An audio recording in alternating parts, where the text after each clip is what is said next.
Nyaho! My name is Shiryu Ikaru, and if you are here, I'm assuming that you want to learn how to play Divide called Black. If you want to know how to find player, I do have a solution for you. It's just another video that I've made that you can check. Anyway, if you want to know how to play and understand a little bit better the move inside the enemy, you're in the right place. Without further ado, let's get started.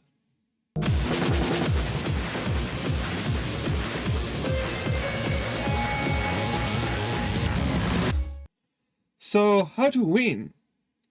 Winning is quite easy. You need to deal 1 damage to your opponent when he doesn't have any more life card, or to make sure that your opponent draw when he doesn't have any more life card. Easy, right? But how to do it? Before doing anything else, I need to explain you how to read card. Let's take those 4 as an example. First thing that is easy to recognize, that there is actually 4 colors: white, black, red, and blue. Let's take this red card for example. There is on top of it the name. On the top left, there is the cost, 6. Out of the 6, you need to pay at least 2 energy with red energy, and 4 with any color. You can see the speed of the card, normal. You can see the power of the card, 6500, and with the hits, 2 hits. This card is also special. It's an ace. Because it's an ace, you can see that there is a special keyword here. When you accept, which is the keyword for summoning a unit, when you accept an ace with the same keyword as your territory, you will be able to open your territory, to flip your territory over, and to be able to use its effect. You can read the different effects of the card here. There is a little bit of fluff over here, and something tells me that it's gonna explain some stuff in the anime. The last thing that I want to mention, it's on the top right of the card. You can see that there is no trigger on that one. There is a burst trigger on that one, and this one it was called a shot trigger. If you pay attention to that card doesn't have any power. It's because it's a command card. Command cards are just like spells. They do something, then go to the discard. It's not a unit. You now know how to read cards. It's gonna come handy in the anime for sure. Well, what do you need to play actually? You need a deck with between 40 and 50 of those cards. These decks must contain exactly 12 burst triggers, and at most 12 shot triggers. And one more thing. You need something else. Something unique. You need a territory. You start with 1 territory in play, and to activate the effect, to open it, you need to play the ace associated with it. Territories are very powerful, and usually your deck theme evolves around your territory.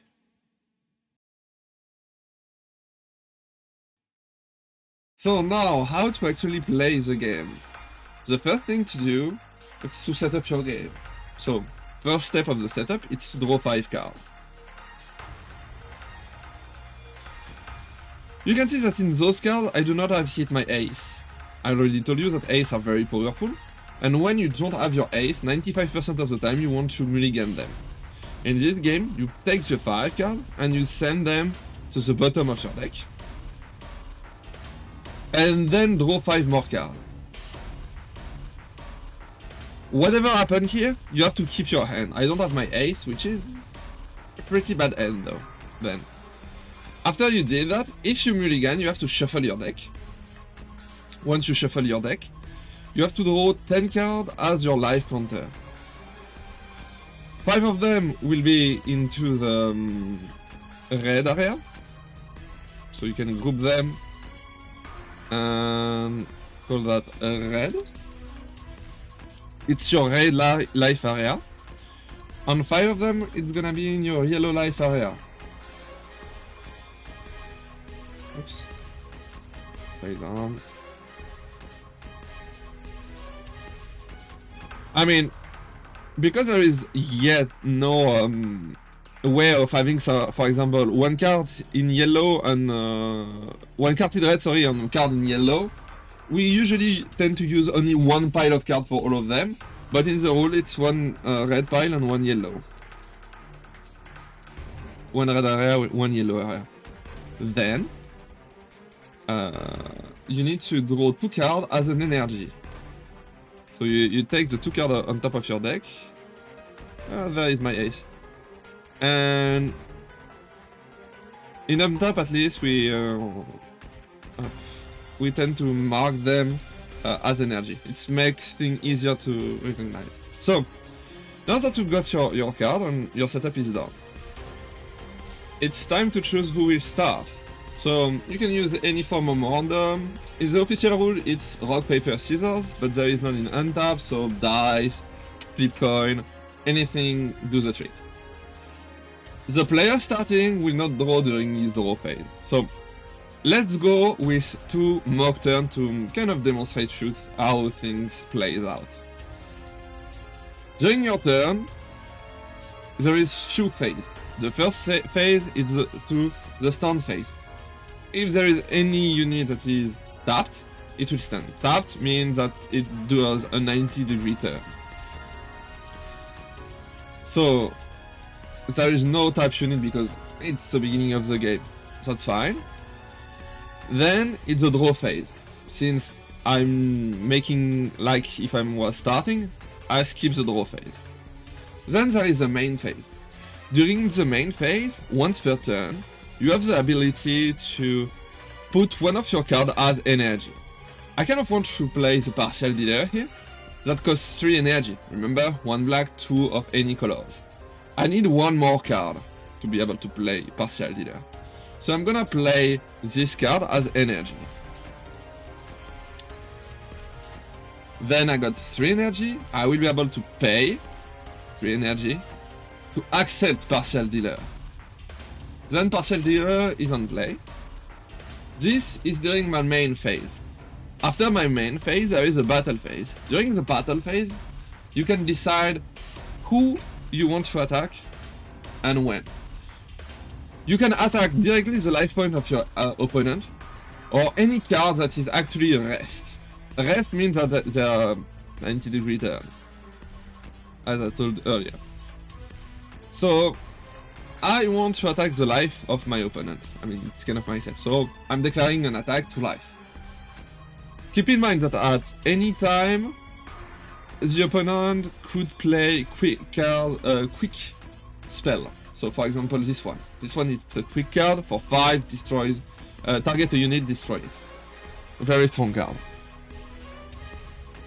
When I attacked, I deal, since I'm targeting the life of my opponent can block. If he got any unit that is untapped on board, he could use that unit to fight, to start a fight between 2 units. But I'm just gonna pretend that the attack goes through. So I deal 1 hit. When you deal hits, you reveal the card that